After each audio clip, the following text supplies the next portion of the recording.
పొరపాటున కూడా ఆదివారం రోజు ఈ పనులు అస్సలు చేయకండి. ఆదివారం రోజు కొన్ని పనులు చేయడం నిషేధించబడిందట. ముఖ్యంగా కొన్ని రకాల పనులు చేయడం అసలు మంచిది కాదని చెబుతున్నారు పండితులు. ఈ రోజున తెలిసి తెలియక చేసే కొన్ని చిన్న చిన్న తప్పుల వల్ల సూర్య భగవానుని ఆగ్రహానికి గురవక తప్పదు అని అంటున్నారు. మరి ఆదివారం రోజు ఎలాంటి పనులు చేయకూడదు అన్న విషయానికి వస్తే, ఆదివారం రోజు నలుపు లేదా నీలం బూడిద రంగు దుస్తులను ధరించకూడదట.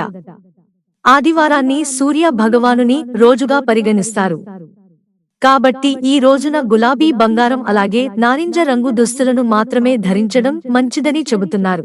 ఆదివారం రోజు జుట్టు, గోళ్లు కత్తిరించకూడదట. చాలా వరకు చాలా మంది ఆదివారం రోజే జుట్టు గోర్లను కత్తిరించాలని అనుకుంటూ ఉంటారు.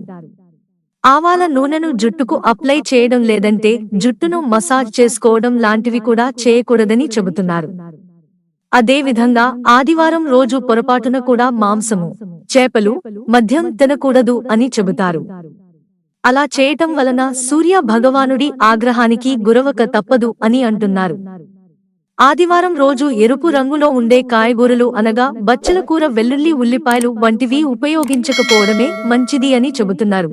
రాగికి వాస్తు దోషాలను పోగొట్టే శక్తి ఉంది. ఇది మీ ఇంటి వాతావరణం ప్రశాంతంగా మారుస్తుంది, మీ కీర్తికి ప్రతిష్టలు తీసుకొస్తుంది.